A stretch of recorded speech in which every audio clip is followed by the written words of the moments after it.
6ನೇ ತರಗತಿ ಸಮಾಜ ವಿಜ್ಞಾನ ಅಧ್ಯಾಯ 2 ಭಾರತ ನಮ್ಮ ಹೆಮ್ಮೆ ಪ್ರಶ್ನೋತ್ತರಗಳು.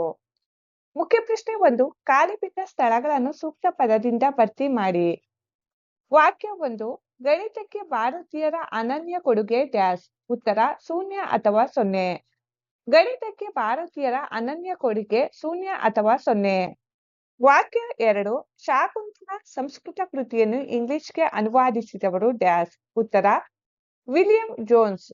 ಶಾಕುಂತಲ ಸಂಸ್ಕೃತ ಕೃತಿಯನ್ನು ಇಂಗ್ಲಿಷ್ಗೆ ಅನುವಾದಿಸಿದವರು ವಿಲಿಯಂ ಜೋನ್ಸ್. ವಾಕ್ಯ 3. ಕಾಂಬೋಡಿಯಾದ ಡ್ಯಾಶ್ ಎಂಬಲ್ಲಿ ಭವ್ಯ ಹಿಂದೂ ದೇವಾಲಯವಿದೆ. ಉತ್ತರ ಆಂಕೋರ್ ವಾಟ್. ಕಾಂಬೋಡಿಯಾದ ಆಂಕೋರ್ ವಾಟ್ ಎಂಬಲ್ಲಿ ಭವ್ಯ ಹಿಂದೂ ದೇವಾಲಯವಿದೆ. ಮುಖ್ಯ ಪ್ರಶ್ನೆ 2. ಕೆಳಗಿನ ಪ್ರಶ್ನೆಗಳಿಗೆ ಉತ್ತರ ಬರೆಯಿರಿ. ಪ್ರಶ್ನೆ 4. ಪುರಾಣಗಳಲ್ಲಿ ಭಾರತವನ್ನು ಏನೆಂದು ಕರೆದಿದ್ದಾರೆ? ಉತ್ತರ ಪುರಾಣಗಳಲ್ಲಿ ಭಾರತವನ್ನು ಭರತಖಂಡ ಮತ್ತು ಭರತವರ್ಷ ಎಂದು ಕರೆದಿದ್ದಾರೆ. ಪ್ರಥಮ ತೀರ್ಥಂಕರರಾದ ಋಷಭನಾಥನ ಹಿರಿಯ ಮಗ ಭರತನೆಂಬ ರಾಜನು ಆಳಿದ ನಾಡು ಇದಾಗಿದ್ದರಿಂದ ಈ ಹೆಸರು ಬಂದಿದೆ.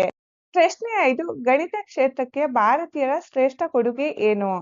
ಉತ್ತರ ಗಣಿತ ಕ್ಷೇತ್ರಕ್ಕೆ ಭಾರತೀಯರು ನೀಡಿದ ಶ್ರೇಷ್ಠ ಕೊಡುಗೆಗಳೆಂದರೆ ಅಂಕಿಗಳು, ದಶಮಾಂಶ ಪದ್ಧತಿ, ಭಿನ್ನರಾಶಿ, ಬೀಜಗಣಿತ ಮತ್ತು ಮುಖ್ಯವಾಗಿ ಸೊನ್ನೆಯನ್ನು ಒಂದು ಸಂಖ್ಯಾ ಸೂಚಕವಾಗಿ ಮೊದಲ ಬಾರಿಗೆ ಬಳಸಿದ್ದು.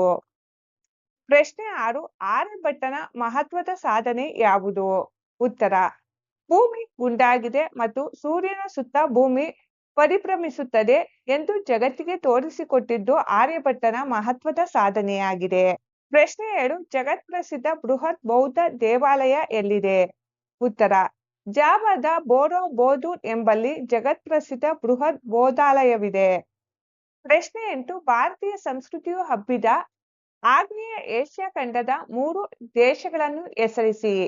ಉತ್ತರ ಭಾರತೀಯ ಸಂಸ್ಕೃತಿಯು ಹಬ್ಬಿದ ಆಗ್ನೇಯ ಏಷ್ಯಾದ 3 ದೇಶಗಳು 1. ಶ್ರೀಲಂಕಾ, 2. ಕಾಂಬೋಡಿಯಾ, 3. ಜಾವಾ ಅಂದರೆ ಇಂಡೋನೇಷ್ಯಾ. ಪ್ರಶ್ನೆ 9. ಯಾವುದಾದರೂ 2 ಭಾರತೀಯ ಮೌಲ್ಯಗಳನ್ನು ತಿಳಿಸಿ. ಉತ್ತರ ಅಹಿಂಸೆ. ಜಗತ್ತಿನಲ್ಲಿ ಅಹಿಂಸೆ ಶ್ರೇಷ್ಠತೆಯನ್ನು ಪ್ರತಿಪಾದಿಸಿದವರು ಭಾರತೀಯರು. ಮಹಾತ್ಮ ಗಾಂಧೀಜಿಯವರು ಇದನ್ನೇ ಪ್ರಬಲ ಅಸ್ತ್ರವನ್ನಾಗಿ ಮಾಡಿಕೊಂಡು ದೇಶಕ್ಕೆ ಸ್ವಾತಂತ್ರ್ಯ ತಂದುಕೊಟ್ಟರು. ಎಲ್ಲ ಜನರು ಸುಖಿಗಳಾಗಲಿ. ವಸುದೈವ ಕುಟುಂಬಕಂ. ಇಡೀ ಜಗತ್ತೇ ಒಂದು ಕುಟುಂಬ ಎಂಬ ಉದಾತ್ತ ಚಿಂತನೆಯು ಭಾರತೀಯರದ್ದೇ ಆಗಿದೆ. ಮುಖ್ಯ ಪ್ರಶ್ನೆ 3. ಗುಂಪಿನಲ್ಲಿ ಚರ್ಚಿಸಿ ಉತ್ತರಿಸಿ. ಪ್ರಶ್ನೆ 10. ಸರ್ವಧರ್ಮ ಸಮಭಾವ ಮೌಲ್ಯವು ನಮ್ಮ ದೇಶದಲ್ಲಿ ಆಚರಣೆಯಲ್ಲಿದೆ. ಉತ್ತರ ಸರ್ವಧರ್ಮ ಸಮಭಾವ ಅಥವಾ ಸಮಾನತೆ ಎಂಬುದು ಭಾರತ ದೇಶವು ಅನಾದಿ ಕಾಲದಿಂದಲೂ ನಂಬಿಕೊಂಡು ಬಂದಿರುವ ಅತ್ಯಂತ ಉದಾತ್ತವಾದ ಮೌಲ್ಯವಾಗಿದೆ.